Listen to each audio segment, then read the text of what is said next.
In today's video, I'm discussing why nobody believes the scapegoat. Yep, let's do it. Hey friends, welcome back to my channel. If you're new here, my name is Tamie M. Joyce. I'm the founder of Tamie M Coaching and the creator of the Freedom class and the Ascension class. Please take a second to say hello and introduce yourself in the comments section below. And don't forget to subscribe and hit that notification bell to be sure to be notified when I post new videos throughout the week. So let's talk about why in a narcissistic family, nobody believes the scapegoat. But before we dive into that, let's start by briefly unpacking what it means to be cast in the role of family scapegoat in a narcissistic family system. Now, you have to remember the purpose the family scapegoat serves is to literally be the target, the dumping ground, the garbage bin for all of the dysfunctional family's projections, all of their unresolved issues, and all of their unresolved pain.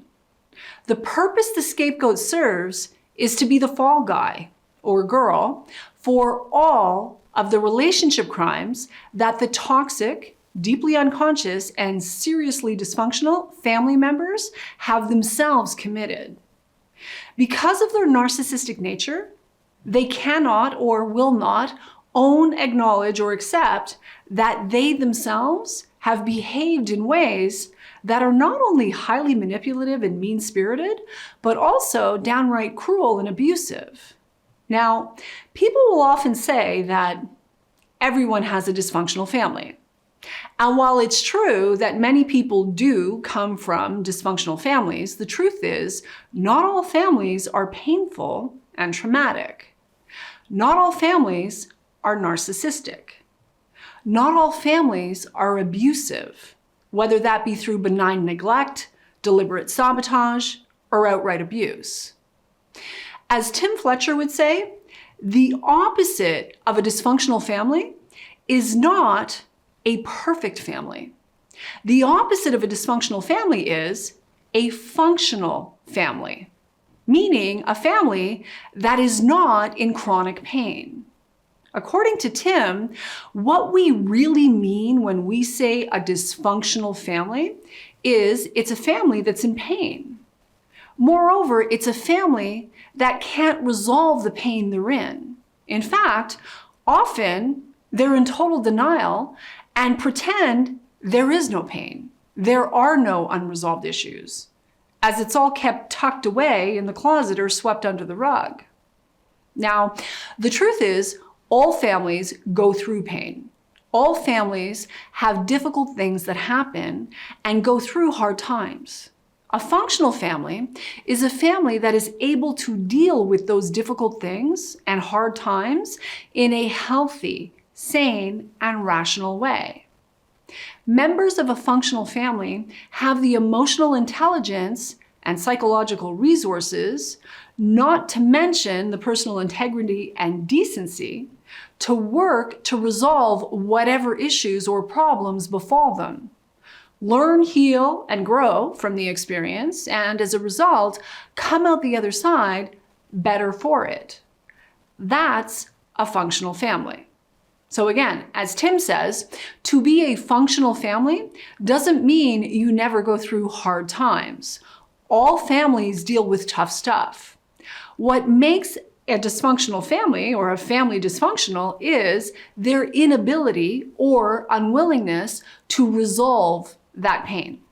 And so the members of the family live in unresolved pain, which leads to the piling up of, or what I call the stacking of pain. And that is the reality of a dysfunctional family. So, as I said, when you're cast as the family scapegoat in a dysfunctional family system, what that means is you become the dumping ground for all of the family's unresolved pain, drama, and trauma. You become the target for everything that the toxic family members cannot own, acknowledge, or accept about themselves, and therefore project what they are and what they do onto you, the scapegoat. And when you're in the vulnerable position of being much lower on the totem pole than other more influential and dominant members of the family system, and those people need a place to dump their pain, well, needless to say, it can make for an extremely painful experience. And because the narcissistic family members don't have empathy, they don't care. Or they have selective empathy, at best, which does not include having empathy for the scapegoat's plight. So, again, they simply don't care. And if you want to go deeper into the specifics of what it means to be cast in the role of family scapegoat, you can watch this video here. Now, with all of that said, let's unpack why no one believes the family scapegoat. Number one, character assassination via the smear campaign. Scapegoats, empaths, and truth tellers often face highly manipulative, deceptive, and distorted character assassination and personal attack. It is very common for members of a narcissistic family system to go out of their way to isolate the scapegoat via a smear campaign. Why? Well, when you've been cast in the role of family scapegoat, members of your toxic family system, on some level, feel threatened by you. And that can be for any number of reasons, although they'd rather die before ever admitting it. That's the truth. And when you're a threat, you're a target. And so they go to great lengths to isolate and discredit you by controlling what others think and how they feel about you. And to be clear, a smear campaign is absolutely a narcissist's active efforts to discredit, devalue, invalidate, and oppress a specific target through toxic gossip, blatant lies, and no end to the twisting, distorting, and lying by omission. It fundamentally boils down to this: they have to assassinate your character as a preemptive measure. It's vital that they maintain control of the narrative, lest the real truth ever rise to the surface. And a big part of how they ensure their success in this regard is they control and manipulate the flow of information with deliberate intent to discredit the scapegoat. By altering or withholding information, the influential individuals are more easily able to gather allies and shape perceptions to align with their interests. So they go out of their way to not only gather allies, but also to manipulate and control the perception of said allies. Narcissistic and dysfunctional families will also go to extreme lengths to protect the status quo, to keep it just as it is, with all of the players in place and the scapegoat right where they belong as the scapegoat. Meaning, the family members are the in crowd, and the scapegoat, well, they're the outcast, the outsider, but not too far away. The scapegoat is kept just close enough because, well, the family needs a target. So the whole system is designed to keep everyone in their proper place on the totem pole, with the scapegoat at the bottom, shouldering the burden and the blame for all the family issues, and thus, they maintain the status quo. Works for them. Not so well for the family scapegoat, though. And all of this, of course, ensures that they don't ever have to look at their own issues, character defects, or the very real relationship crimes they've actually committed. As long as that system is in place, they're good. And the scapegoat? Well, they're meant to be grateful for the crumbs thrown their way and the fact that they get to participate in the sick family system at all. And here's a hard truth. If you're the family scapegoat, particularly if the scapegoating began in early childhood, you've not only grown up with, but you've also participated in this denial-laden protection of the status quo, the propping up of the sick family system. And you've done so to your own detriment, and serious detriment at that. It's what we do until we finally muster the strength and courage to step out of the system of denial, dishonesty, and dysfunction, do our own work, and heal from the whole ordeal. And if you want to learn more about what happens when the scapegoat finally breaks free of the sick family system, you can watch this video here. Reason number 3 of why no one believes the family scapegoat: fear of consequences. Here's the thing. Acknowledging the truth or validity of the scapegoat's claims, if and when the scapegoat finally decides to stand up and speak up about the truth of what's actually gone on, can and will shine a light on all of the dark uglies and squiggly things hidden in the closet that the family is hell-bent on keeping hidden.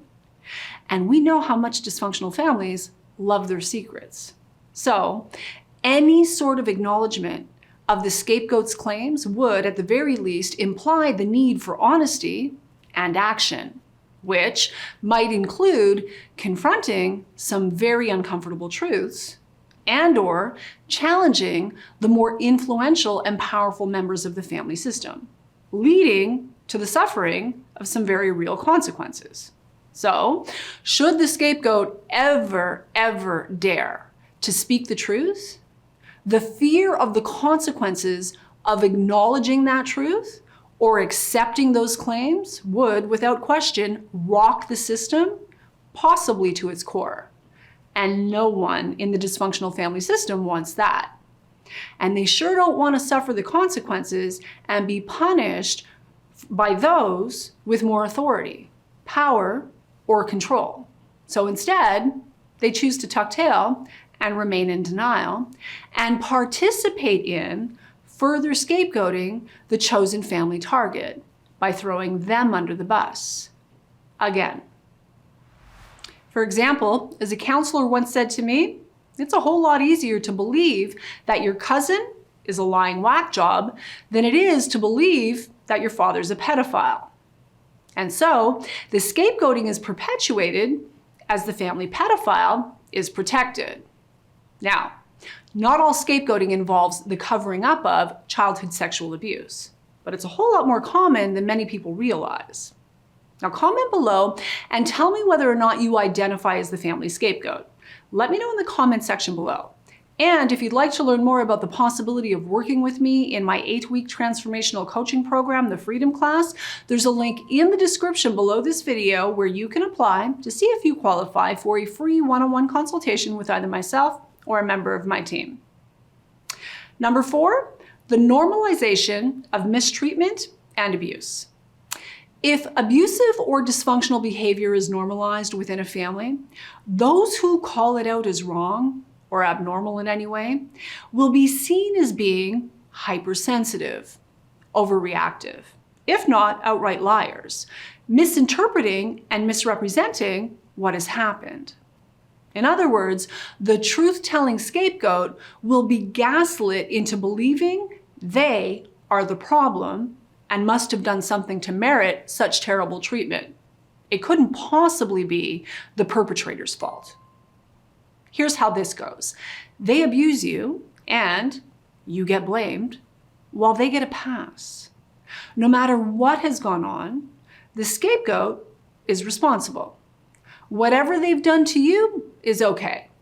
And you, well, you're definitely not okay. Again, you must have done something to deserve what's been done to you.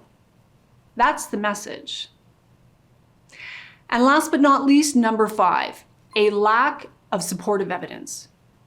Often, the claims made by the family scapegoat involve subtle or covert forms of manipulation and abuse that don't necessarily leave black and white concrete evidence. The wounds are emotional, psychological, and spiritual.